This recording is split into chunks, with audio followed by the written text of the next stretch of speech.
இயற்கையில் நீங்கள் என்ன பண்ணாலும் கூடாமும் நல்ல ருசியாகவும் இருக்குது. நம்ம ஜனங்களை காப்பாற்றினவன் அந்த புண்ணியம் நமக்கு கிடைக்கும். இப்போ டாக்டர் என்னமோ அவன் காசை வாங்கிட்டு கொள்கிறான், நீங்கள் காசை வாங்காமலே நீங்கள் கொள்றீங்கிறது என்னுடைய குறிக்கோள். மெயின் என்னன்னு சொன்னோம்னா தண்ணி தான். நமக்கு தண்ணி சரியாக இருந்ததுன்னு வச்சுக்கோங்களேன், எல்லாமே ஃபஸ்ட் கிளாஸாக வரும்.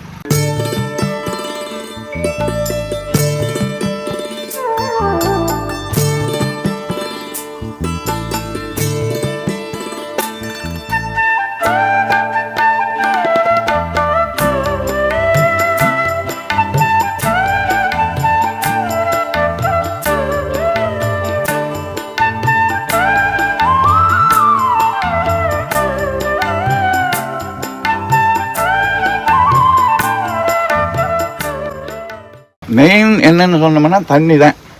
நமக்கு தண்ணி சரியாக இருந்ததுன்னு வச்சுக்கோங்களேன், எல்லாமே ஃபஸ்ட் கிளாஸாக வரும். 2 வருஷத்தில் 2.5 வருஷத்தில் வந்துடும். நாங்கள் 2 வருஷம் பண்ணோம் பார்ப்போம். இந்த வெள்ளாமைக்கு வேணுமுன்னாலும் சரி, நீங்கள் உரம் நல்லா கொடுத்துருங்க. உரம்னா சரி, நம்ம அதை ஒன்றும் பண்ண முடியாது. டிஐ பொட்டாஸ் யூரியா கொடுக்குறவங்களும் கூடவும் பத்தாம தான் கொடுத்துருக்காங்க. அது நிறையா கொடுக்க என்ன ஆகும்னா பூமியெல்லாம் உப்புத்தன்மை ஆகிடும். இந்த உரம் வந்து ஒரு தண்ணிக்கு ஒரு தடவை விட கொடுக்கணுமா? தண்ணிக்கு ஒரு தடவை, மாசத்துக்கு ஒரு. சென்னையெல்லாம் மாசத்துக்கு ஒரு தடவை. மிச்ச வெள்ளாமைக்கெல்லாம் நீங்கள் சொன்ன மாதிரி நம்ம தினம் பறிக்கிறோம்னு வச்சுக்கோங்களேன், 15 நாளைக்கு ஒரு தடவை நம்ம விட்டுக்கலாம், ஒன்றும் பிரச்சனை இல்லை. அதாவது இன்னொரு தடவை நீங்கள் வர்றப்ப நாங்கள் ஒரு நோட்டீஸை போட்டு கொடுத்துட்றோம்.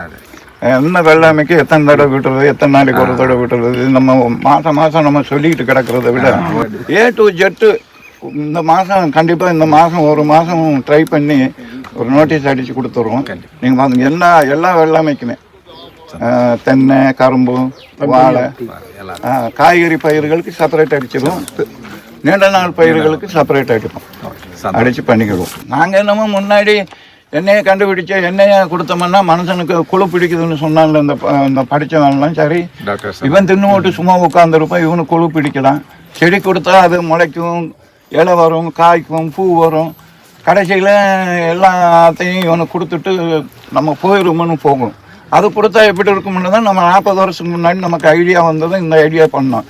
இப்போ நம்ம காலப்போக்கில் ஒவ்வொன்றா பண்ணிக்கிட்டு வர்றப்போ இனிமேல் உரத்துக்காக எவனும் எங்கேயும் தேடவே வேண்டாம். அவங்ககிட்ட இருக்கிறதே அவனுக்கு. இதுக்கு சிம்பிள். நாங்கள் என்ன சொன்னோம்னா, உங்கள் ரத்தம் உங்களுக்கு தான் சூட் ஆகும், வேறு ரத்தம் சூட் ஆகாது. நீங்கள் புதுசாக வந்த ஆளுகளுக்கு நான் சொல்ல வேண்டியது, நான் இது ஏகப்பட்ட வருஷமாக பண்ணி சொல்லிக்கிட்டு தான் இருக்கிறேன். உங்கள் ரத்தம் தான் உங்களுக்கு சூட் ஆகும், வேறு ரத்தம் சூட் ஆகாது.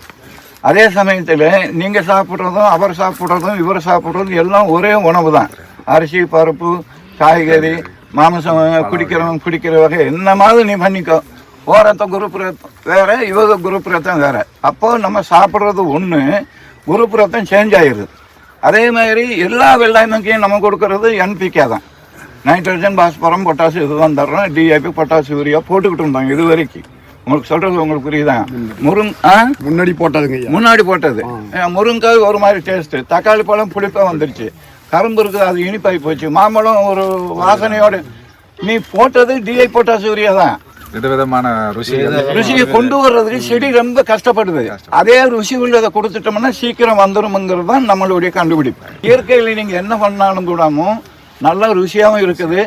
நம்ம ஜனங்களை காப்பாற்றினவன் அந்த புண்ணியம் நமக்கு கிடைக்கும். உங்களுக்கு சொல்கிறேன், நீங்கள் விவசாயிக்கு தான்.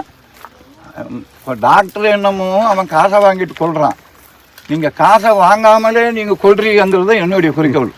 உண்மைதான். ஏன்னா ரசாயன உரங்க, ரசாயன மருந்துகளை போட்டு அது விஷமாகி அதை தின்னு அவனுக்கு ஒரு வியாதி வந்து அவன் விழுந்தடிச்சு ஓடி போய் டாக்டர்கிட்ட போனோம்னா அவன் 5 லட்சம் 10 லட்சம்ங்கிறான். இது யாரும் என்ன பண்ண முடியும்? இயற்கையில் பண்ணுங்க. நான் என்ன சொல்கிறேன், இதுதான் முறை. இதே நாங்கள் இப்போ பண்ணிக்கிட்டு வர்றோம். இன்னும் ஒரு 4-5 வருஷத்தில் நீங்களே செஞ்சுக்கிற மாதிரி பார்த்து. ஏன்னு சொன்னோம்னா திடீர்னு நான் சொல்லிட்டேன்னு வச்சுக்க, அது வரலைன்னு வச்சுக்க, இவரும் என்னையும் அந்த லிஸ்ட்டில் சேர்த்துடுவீங்க. அது இருக்கதான். அதனால் நான் எல்லாமே பார்த்ததுக்கப்புறம் உங்களுக்கு சொல்லிட்டு போயிடுவேன். ஒரு பையகிட்ட கையேந்திட்டு நிற்காதங்க, நம்ம தான் மற்றவனுக்கு கொடுக்குறவங்க.